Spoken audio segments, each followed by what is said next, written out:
A'udzu billahi minasy syaithanir rajim. Bismillahirrahmanirrahim. Hal thuwibal kuffaru ma kanu yaf'alun.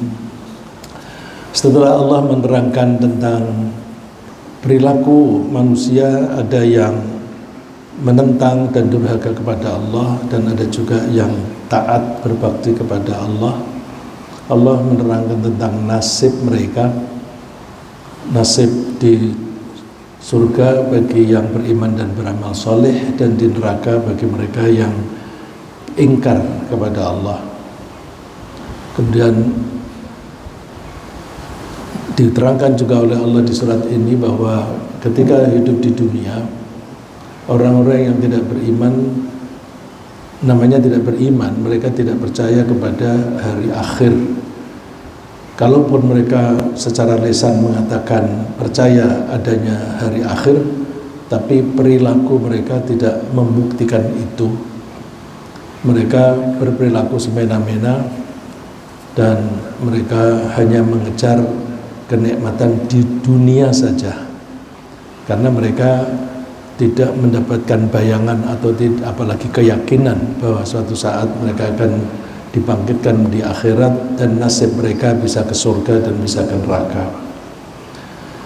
Mereka ketika hidup di dunia merasa benar sendiri, lalu menganggap orang-orang yang beriman itu salah dan bahkan telah sesat. Innaha ula'i ladallun. Mereka menganggap bahwa orang-orang yang beriman itu sesat. Ketika di akhirat situasi terbalik. Kalau di dunia orang kafir dan orang yang jahat itu mentertawakan orang yang beriman, kelak di akhirat terbalik, orang yang beriman dan beramal soleh akan mentertawakan mereka. Mentertawakan karena mereka kecelek. Kemudian Allah meyakinkan kepada kita, demikianlah orang-orang yang kafir itu akan mendapatkan imbalan. Hal thuwibal kuffaru ma kanu yaf'alun. Kalimat ini kalimat tanya. Hal thuwibal kuffar, apakah orang-orang kafir sudah dibalas? Thuwiba, thawabun, pahala. Thawaba yuthawibu, memberi pahala atau membalas. Apakah orang-orang kafir sudah dibalas? Makanu yaf'alun, sesuai dengan apa yang mereka lakukan. Kalimatnya bertanya, kalimat tanya dimulai dengan kata tanya hal. Tetapi kalau kita membaca kok tidak ada tanda tanya. Bahkan diartikan sesungguhnya orang-orang kafir. Kenapa begitu? Nah, ini ada kaidah bahasa Arab. Pertanyaan itu ada pertanyaan yang membutuhkan jawaban ya atau tidak atau uraian. Tapi ada pertanyaan yang sudah dipastikan jawabannya itu iya atau tidak. Jadi pertanyaan itu untuk mencari konfirmasi. Konfirmasi itu bahasa Arabnya takrir, litakrir, untuk mengkonfirmasikan bahwa pertanyaan ini benar adanya. Apakah orang-orang kafir sudah dibalas? Iya, sudah terbukti mereka masuk ke neraka. Nah, karena itu, karena jawabannya itu pasti iya, maka diartikan sesungguhnya, ya. Baik, kita cari ayat-ayat lain yang mendukung hal ini, bahwa Allah itu Maha Adil. Kalau Allah Maha Adil, maka Allah memperlakukan orang berbeda-beda berdasarkan perilaku orang itu sendiri. Tentu kita mengatakan tidak adil kalau ada orang yang beriman dan solih masuk neraka. Loh, itu orang itu beriman dan beramal soleh, kenapa masuk neraka? Akal kita mengingkari itu. karena itu tidak adil. Sebaliknya, kalau ada orang tidak beriman, bahkan menentang-nentang Allah dan Rasulnya, atau suka mengolok-olok orang Islam, kok masuk surga? Orang akan bertanya, lah itu orang jahat seperti itu kok bisa masuk surga? Jadi pahala dan siksaan itu adalah cerminan dari keadilan Allah. Allah memperlakukan orang sesuai dengan perilakunya masing-masing. Jadi kalau orang-orang yang beriman itu di surga, coba lihat apakah orang-orang yang jahat, orang-orang yang kafir itu mendapatkan imbalannya atau tidak. Jadi kita suka ditanya oleh Allah, coba deh perhatikan seperti itu, apakah Allah itu sudah memperlakukan orang sesuai dengan perilakunya? Am naj'alul ladzina amanu wa 'amilus solihati kal mufsidina fil ard.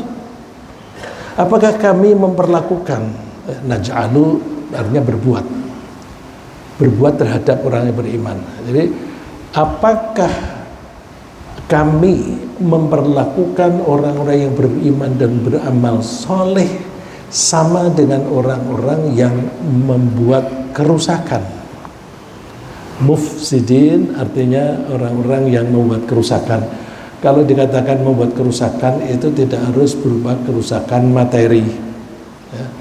Kalau lingkungan seperti para pengusaha yang diizinkan oleh para pejabat setempat untuk membuat pabrik atau menebang pohon di atas bukit, di atas gunung, kemudian terjadi banjir bandang itu. Nah, itu akibatnya kerusakan alam. Itu kerusakan alam. Allah menyebutkan kalau ada kerusakan alam itu ya salah dari perilaku manusia itu sendiri. Ya. Zaharal fasadu fil barri wal bahri bima kasabat aydin nas. Nyatalah kerusakan di daratan dan di lautan dikarenakan ulah manusia itu sendiri. Tujuan Allah membuat kerusakan itu apa? Mengizinkan terjadi kerusakan supaya la'allahum yarji'un, manusia itu mau kembali mengikuti cara-cara hidup yang baik ya, cara-cara hidup baik. Kalau kealaman itu Allah begitu membuat alam, ada yang tinggi, ada yang rendah, ada yang tergenang air, ada yang kering. Itu sudah diperhitungkan oleh Allah untuk keharmonisan tempat itu. Satu bagian mendukung bagian yang lain, binatang satu mendukung binatang yang lain, yang kita menyebutnya ekosistem. Biarkan aja deh alam ini, nanti akan membentuk ekosistem sendiri. Kata sendiri ini kalau kita yang beriman akan membentuk ekosistem sesuai dengan kebijaksanaan dan tindakan Allah. Ya, kalau kita bilang, kalau kita orang beriman nanti akan terbentuk ekosistem sendiri. Hati-hati. Kita mengatakan sendiri itu hanya secara lahiriah, kita bilang sendiri dengan sendirinya. Tapi itu terjadi karena sunnatullah, karena sunnatullah berarti yang membuat Allah. Tapi kerusakan itu tidak hanya kerusakan fisik atau materi. Kerusakan yang disebutkan oleh Allah di dalam Al-Quran itu termasuk tatanan hidup. Tatanan hidup itu misalnya begini, kita membuat manusia itu ada yang lebih, ada yang kurang. Ada yang pintar matematika, ada yang tidak pintar matematika. Ada yang kaya, ada yang miskin, ada yang kuat, ada yang lemah. Ya memang harus begitu, karena kalau tidak begitu tidak terjadi tolong menolong.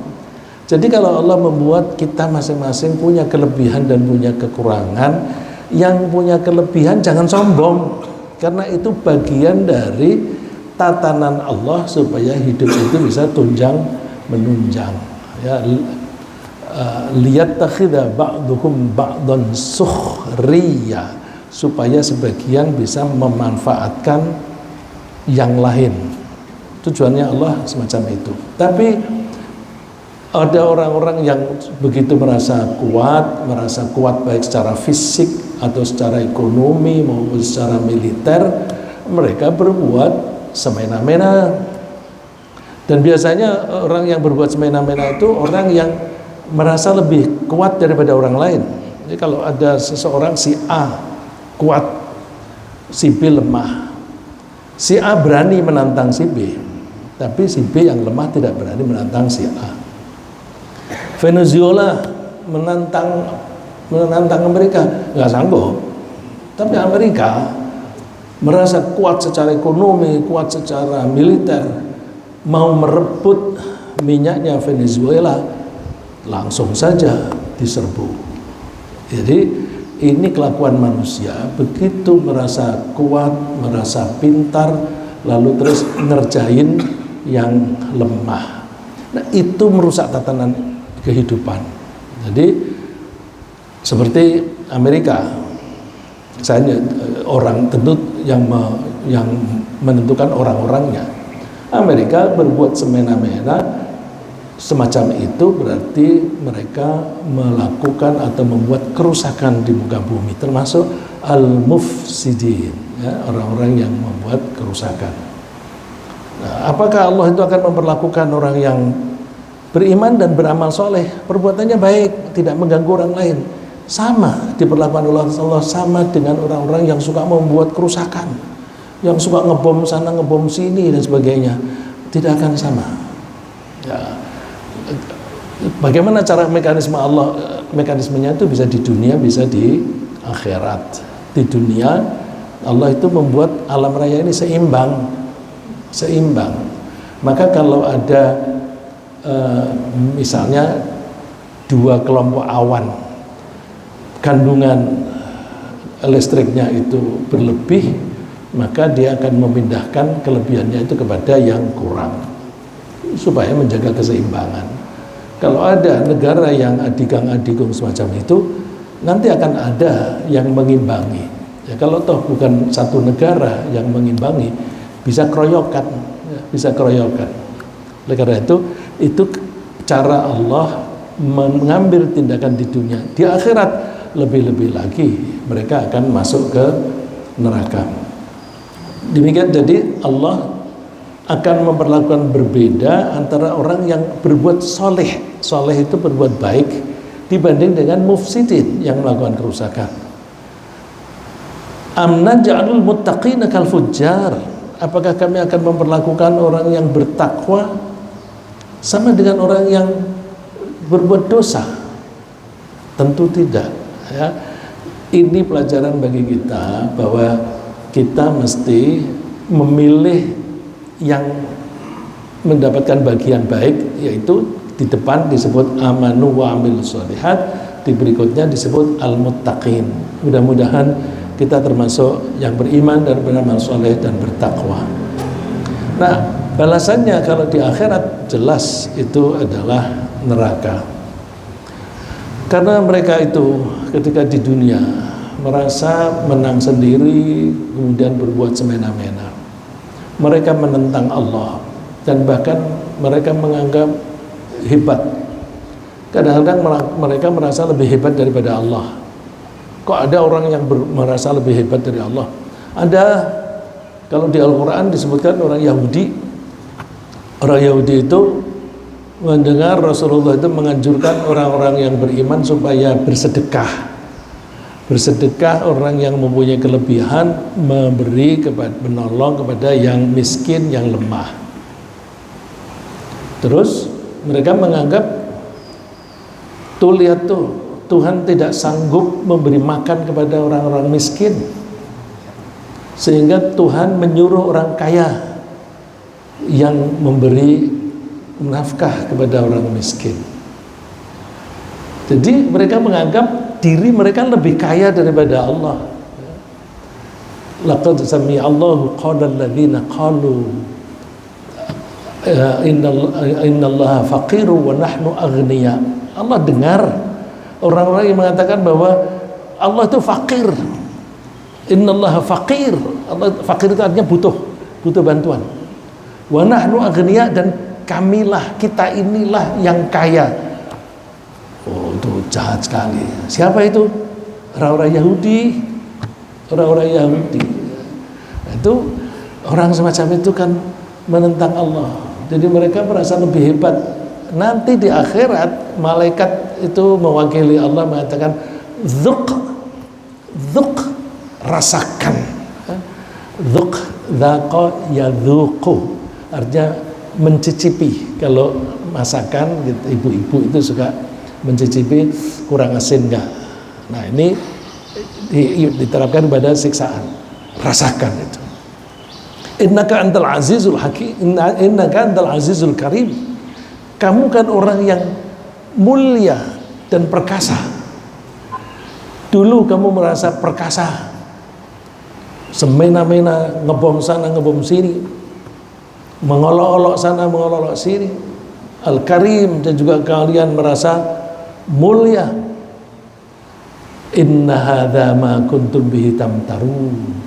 Ini rasakan sendiri, inilah yang kamu dulu merasa ragu-ragu ada atau tidaknya. Ya sudah, rasakan gitu. Jadi ini dzuk itu kan menunjukkan ironisnya pola pikir mereka yang bertentangan dengan kenyataan. Kalau mereka kepengen keluar dari situ gimana? Nggak bisa. Wa ammal ladzina fasaqu fama'wahumun nar. Orang-orang yang fasik itu biasanya diterjemahkan sebagai orang-orang yang banyak melakukan pelanggaran-pelanggaran. Orang yang banyak melakukan pelanggaran, apakah kafir atau tidak? Nah, itu para ulama ada yang menguraikan bahwa ya kalau dia masih sholat itu dia tidak kafir, tapi fasik. Tapi kalau orang kafir, ya fasik. Jadi kalau kalau kafir mesti fasik, tapi kalau fasik belum tentu kafir. Oke, dikatakan bahwa fasik tidak sama dengan kafir. Tapi bukankah tempatnya orang fasik itu di neraka juga? Jadi, paling aku hanya fasik saja, tidak sampai kafir. Oh, ya, tapi sama saja di neraka. Wa ammal ladzina fasaqu fama'wahumun nar. Orang-orang yang fasik itu tempat tinggalnya di neraka. Ya kamu mau mengaku tidak kafir terserah, tapi tempatmu sama dengan orang kafir. Ya. Kullama aradu ay yakhruju minha. Ketika mereka itu ingin keluar dari neraka, u'idu fiha, mereka dikembalikan. Dikembalikan itu caranya gimana? Macam-macam. Ada kalanya itu mereka berusaha untuk keluar. Kalau kita membaca beberapa ayat di Al-Quran misalnya, mereka itu dimasukkan ke neraka makanan doyekon, tempat yang sempit. Emangnya di neraka ada tempat yang sempit? Ada. Neraka itu sendiri luas. Luasnya seberapa? Oh, enggak terhingga. Karena ketika orang-orang sudah pada masuk neraka, malaikat ditanya, halim talakti, udah penuh kamu neraka? Halim talakti, apakah kamu sudah penuh? Dia jawabannya apa? Hal mim mazid, adakah tambahan lagi? Kami masih bisa nampung. Jadi ini dialog antara Allah dan neraka. Halim talakti, apakah kamu sudah penuh? Dia tidak mengatakan belum, tapi ada tambahan tah. Itu kan ada bahasa lokal yang pakai tah. Ada tambahan tah.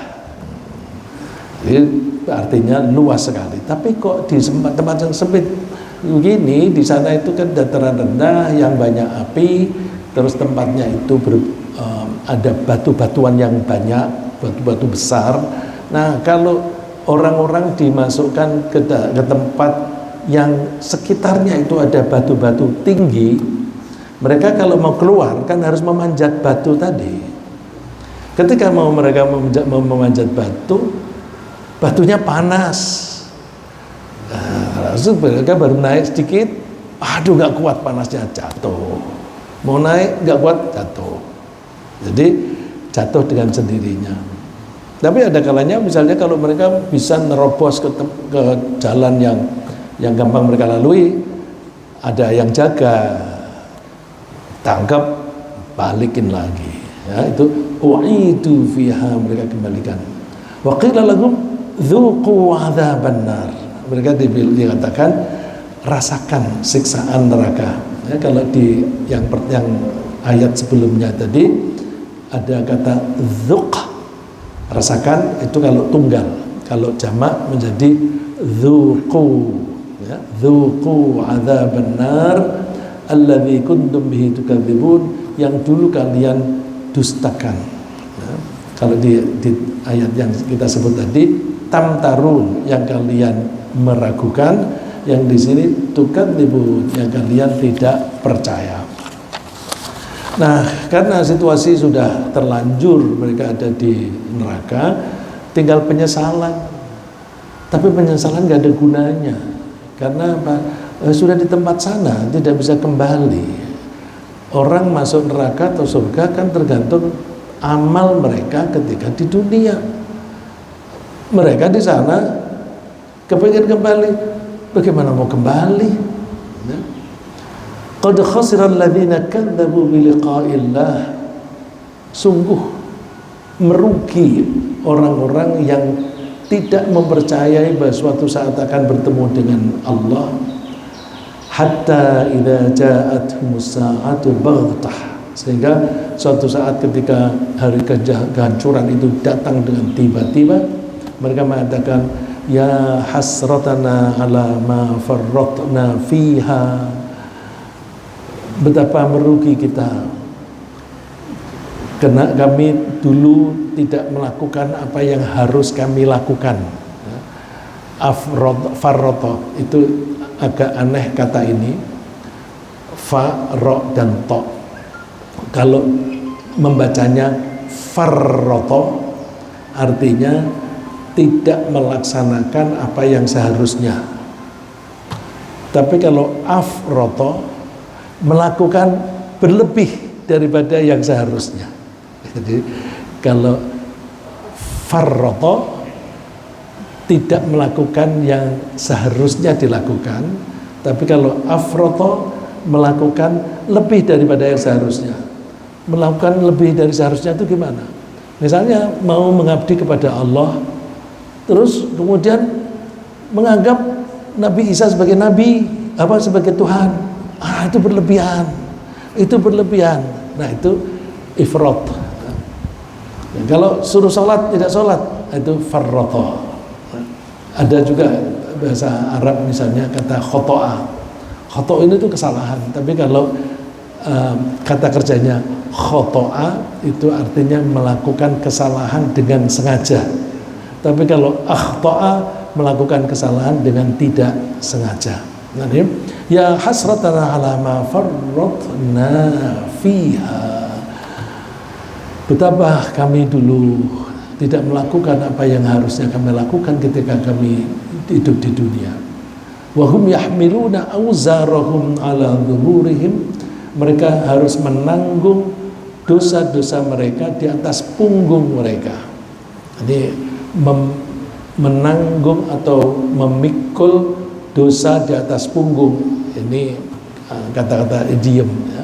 Artinya mereka menanggung hasil dari apa yang mereka lakukan. Ala sa'ama yaziru, betapa mereka itu buruk dosa yang mereka lakukan. Nah, karena mereka sudah terlanjur di sana dan tidak bisa kembali ke dunia, mereka itu kepingin membayar tebusan. Apa yang dipakai untuk tebusan? Mereka yang merasa kaya kepingin menggunakan kekayaannya untuk menebus. Aku dulu kaya, aku punya rumah 10, aku punya kendaraan banyak dan sebagainya, atau punya emas sekian kilo. Aku mau menebus. Mana emas yang kamu punya? Emas itu kan bagian dari bumi, dari dunia. Buminya sudah hancur. Ya, kalau mereka mau mengatakan aku mau menebus, nggak ada yang dipakai untuk menebus. Sudah hilang. Dunia kita ini nanti hancur, setelah itu hilang. Terus mereka kepingin nebus, udah hartaku semuanya. Kalaupun orang itu mempunyai harta, seluruh bumi ini dimilikinya, ya, seluruh bumi, sebagian dari bumi aja, seperti Amerika menyerbu Venezuela, kan si Trump ngomongnya we want its oil, kita menginginkan akses to its oil, akses untuk mendapatkan minyaknya Venezuela and other things, dan yang lain-lain. Jadi kekayaan buminya di Venezuela itu akan diminta semuanya. Kalaupun misalnya itu diperoleh, dipakai untuk menebus, ya nggak bisa. Ini omongan mereka.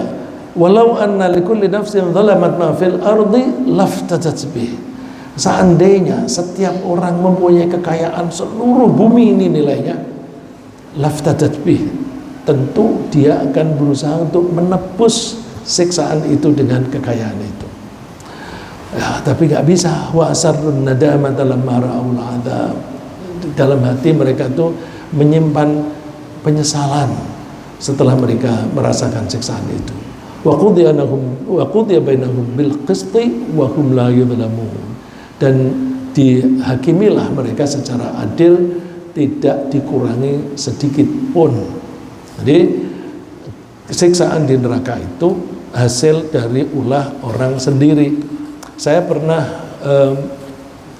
mendapatkan pertanyaan dari orang yang beragama Hindu, orang asing yang ikut pengajian kami waktu itu. Dia bilang, kenapa sih Tuhan membuat neraka? Itu kan sadis, menyiksa orang seperti itu. Gimana itu? Nah, neraka itu, saya bilang, neraka itu nggak bisa dihindari. Karena Allah itu menciptakan segala sesuatu itu sepasang-sepasang. Ada plus, ada minus. Supaya alam raya ini ada, itu asalnya kan nol. Nol itu tidak ada. Supaya menjadi ada bagaimana? Nol itu dibelah menjadi plus dan minus. Jadi nol bisa menjadi plus 1 minus 1. Plus 1 juta minus 1 juta. Alam raya ini berkembang seperti itu, nanti akan plus dan minus dikumpulkan jadi satu.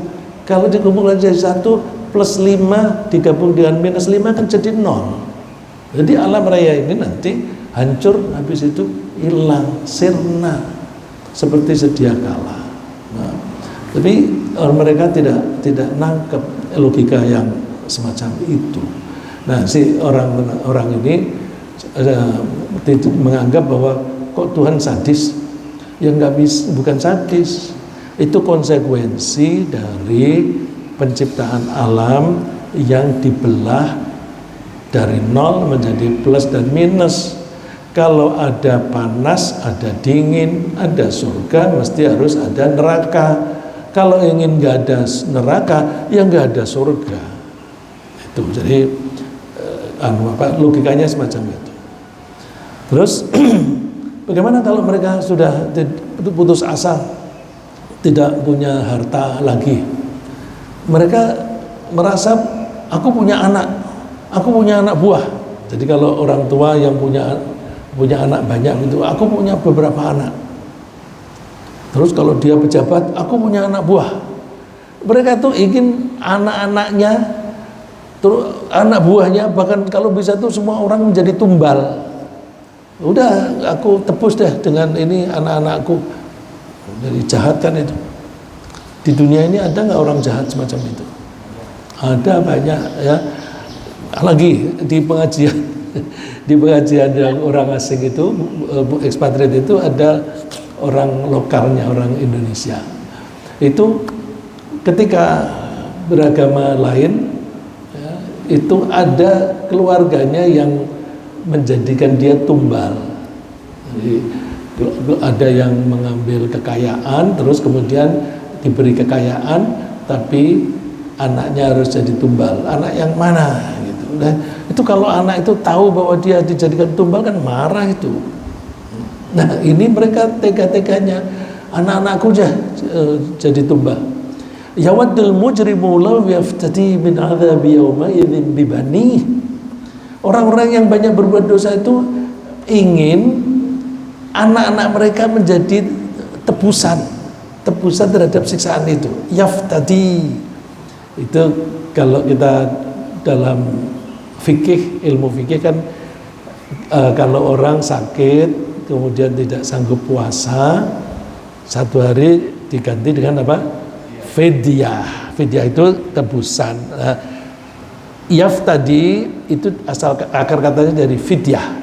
Iftada yaftadi iftidaan. Jadi mereka tuh inginnya